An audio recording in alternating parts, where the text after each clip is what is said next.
Nos vamos a meter con lo que está sucediendo en todo el país en materia sanitaria, ¿no? Se declaró la emergencia sanitaria por el temible virus de encefalomielitis equina. Atentos con esto, porque queremos aprender de qué se trata la encefalomielitis, ahí para no equivocarme, equina. ¿De qué se trata? ¿Cuánto temor tenemos que tener? O en realidad, ¿cuánta precaución tenemos que tener? Vamos a hablar a ver, acá está Jimena Melón, directora nacional de SENASA. Jimena, ¿cómo estás? Buenas tardes. ¿Qué tal? Buenas tardes, Eleanor y todo el equipo. ¿Cómo están? Gracias, Jimena, por atendernos. Bueno, a ver, ¿qué nos podés contar de esta enfermedad? No, es una enfermedad que no estaba en el país, no estuvo en los últimos Mm, 35 años. La última aparición había sido en el año 1988. Es una enfermedad viral de unos virus llamados alfavirus, que en realidad conforman como una familia, que hay otros. Este es el de la encefalomielitis equina del oeste. Existe otro que se llama del este y otro que es venezolana. La realidad es que de los tres, este es el más leve, si se quiere, pero la realidad es que son virus bastante graves en el sentido que afectan a los equinos y pueden producir signos neurológicos y hasta la muerte del animal. Y mm. además son virus que se transmiten por los mosquitos. Los mosquitos en realidad lo toman de ciertas aves, paseriformes se llaman estas aves, que son los pajaritos cantores, son los que lo mantienen en la naturaleza como reservorios. Sí. El mosquito lo toma de estas aves y lo transmite al equino y lo puede transmitir también al humano.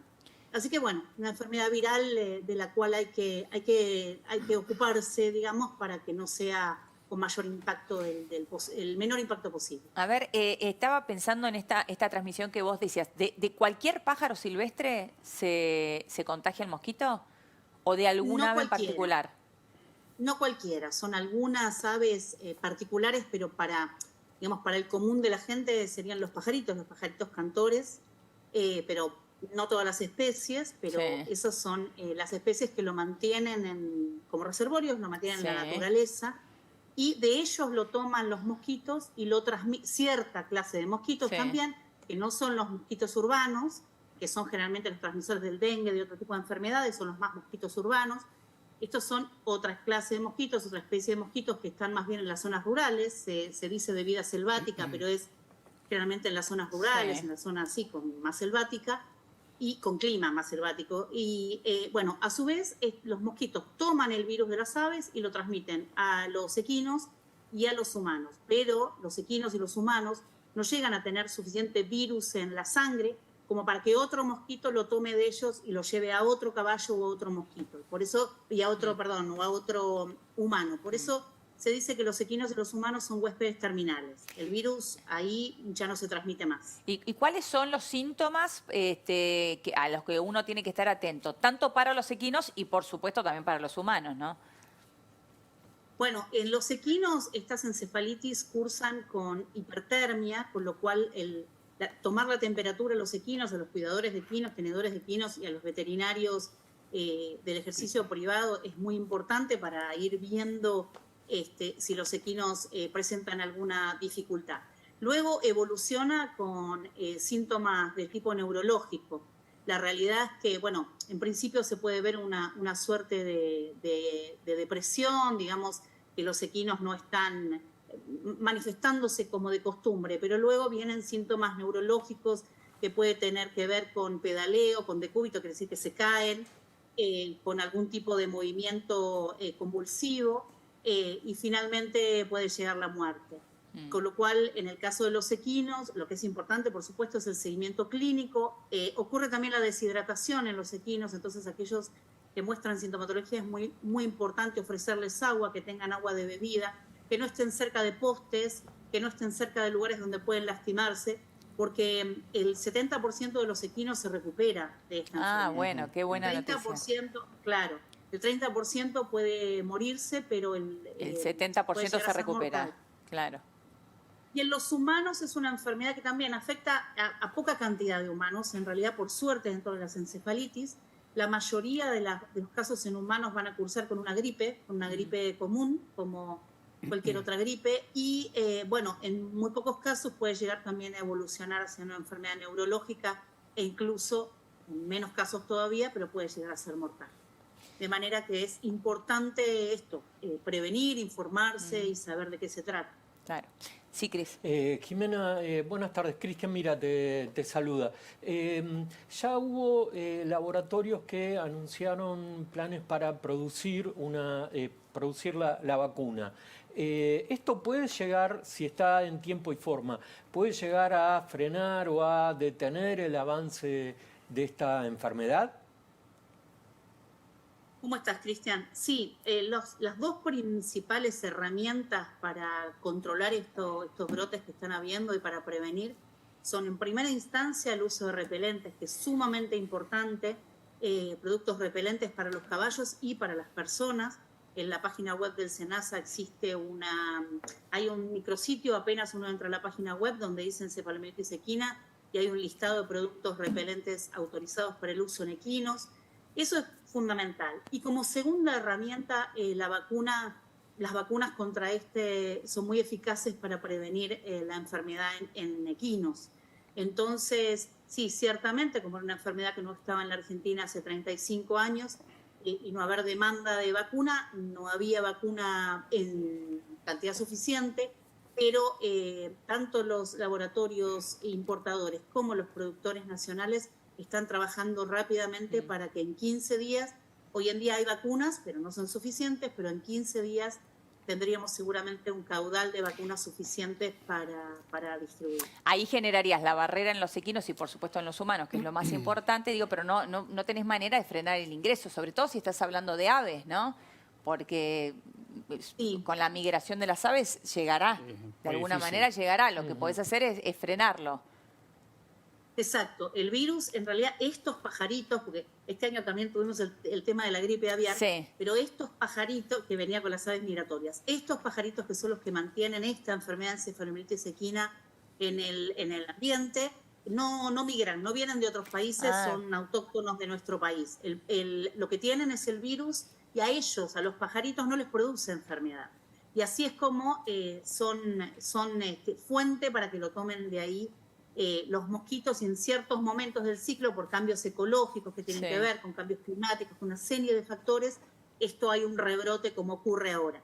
Pero como vos bien decías, en la enfermedad, como muchas otras, está pasando en este momento, y como bien decías de la influenza aviar, la enfermedad está en las aves y está en los mosquitos. Entonces lo que tenemos que hacer es repelente, muy importante el uso de repelentes en manga larga para las personas que trabajan en el campo en contacto con equinos, sombrero, cubrirse el cuello, lo que sabemos normalmente para este tipo, usar purón, usar estos repelentes en los caballos y cuando vaya estando disponible la vacuna, utilizar la vacuna en los caballos. Claro. Sí. Jimena, Fernando Bertelo te saluda ahora, ¿cómo estás? ¿Cómo estás, Fernando? Bien, la consulta mía tiene que ver un poco también con el tema de la vacunación y más concretamente con que hay muchos productores que dicen que fue un error haber dejado de que sea obligatoria la vacunación. ¿Por qué se hizo eso? La vacunación fue obligatoria hasta el año 2016, pero es importante aclarar que era obligatoria solamente para los movimientos de equinos. Por tanto, prácticamente los que lo usaban eran los equinos deportivos. Polo, pura sangre de carrera, salto, esos eran los equinos que utilizaban la vacuna hasta antes del 2016 para una enfermedad que realmente no existía en ese momento hacía 30 años. Entonces, la realidad es que la demanda que había de vacuna hacia los laboratorios era muy poca. Hoy en día lo que está ocurriendo, los brotes que estamos detectando son en equinos rurales, son en aquellos equinos que son de trabajo normalmente o en las zonas periurbanas, que son equinos que no se mueven para participar de un evento deportivo o de lo que sea, por lo cual, aunque la vacuna hubiese estado obligatoria como era en el 2016... Claro, pero se podría haber seguido produciendo sin problemas. Sí. Mirá, y no que haya tanta caída de stock disponible. Sí, pero te cuento, Fernando, que cuando la vacuna era obligatoria, la demanda del sector para esa vacuna era muy, muy escasa. Por eso es que en una reunión que hoy en día de una comisión que sigue estando vigente, que es con la que estamos trabajando, que están los sectores públicos y privados, está todo el sector ecuestre argentino y la Cámara de equinos, y están también, bueno, el INTA, las facultades y el SENASA. En ese ámbito es que en el año 2016, por estos factores que te estaba comentando, se decidió dejar en el SENASA, dejar de que sea obligatoria la vacuna. Por último, Jimena, perdóname, por último quería preguntarte, ¿hay forma de distinguir el mosquito? Viste que hemos aprendido que el mosquito del dengue es el mosquito que tiene las rayitas blancas y negras, y a prestar atención a esas cosas. Digo, el mosquito transmisor de esta encefalomielitis equina, ¿hay forma de distinguirlo? No todavía. Lo cierto es que si bien está caracterizado y estudiado en cada país que se va dando esta enfermedad, cuál puede ser el mosquito, eso es cambiante. Nosotros estamos trabajando con el Instituto Vanela, que es la Universidad Nacional de Córdoba, que tienen un equipo de entomología, que están haciendo los estudios en los mosquitos y que vienen haciendo hace tiempo estudios en los mosquitos para determinar la especie, pero este virus de encefalomielitis del oeste no lo habían encontrado en sus vigilancias en mosquitos. Entonces ahora van a tener que trabajar en identificar exactamente la especie involucrada. Sí. ¿Tenías una pregunta más, Cris? Sí, Jimena, el SENASA declaró la emergencia. Las actividades deportivas, los festivales de doma y demás, ¿serán suspendidos en las próximas semanas, el mes próximo? ¿Prevén algo ustedes? Está buena la pregunta, porque te agradezco, porque así puedo aclarar esto que no me había dado cuenta. La enfermedad, como veníamos hablando, se transmite por el mosquito y se mantiene con las aves. El contacto directo entre equinos no es un factor de riesgo. Los equinos entre sí, ni de manera directa, por estar por la cercanía, ni de manera indirecta, porque el mosquito no lo puede tomar de un equino y llevarlo a otro, no se contagian. Entonces, este tipo de concentraciones o eventos no son un factor de riesgo. Hemos sacado una serie de recomendaciones de uso de repelente, porque si está el mosquito presente, sí, los equinos pueden estar en riesgo, pero no porque estén en contacto entre ellos. De manera que hoy estamos publicando, que trabajamos también con el sector, una serie de recomendaciones para llevar adelante estos eventos de manera segura, pero son seguros en cuanto a la epidemiología y la transmisión de la enfermedad, se pueden seguir haciendo. O sea que siempre el vector es el mosquito, lo mismo pasó con el humano. El humano no se contagia del caballo, se contagia del mosquito. El caballo entre sí no se contagia, sino del mosquito. Digo, para aclarar eso. Perfecto. Es así, exactamente. Jimena, fuiste clarísima, te agradecemos muchísimo por este tiempo. Gracias a ustedes. Gracias. Estén bien. Un beso, hasta luego. Bueno, hasta allí Jimena Melón, súper clara, ¿no? Súper clara, y me parece importante, ¿no?, dar esta información, sobre todo para el trabajador rural, ¿no? Además afortunadamente está contenido, digamos, a solamente 2 especies. Sí, pero hay que estar atento, ¿no? Hay que estar atento. Bueno,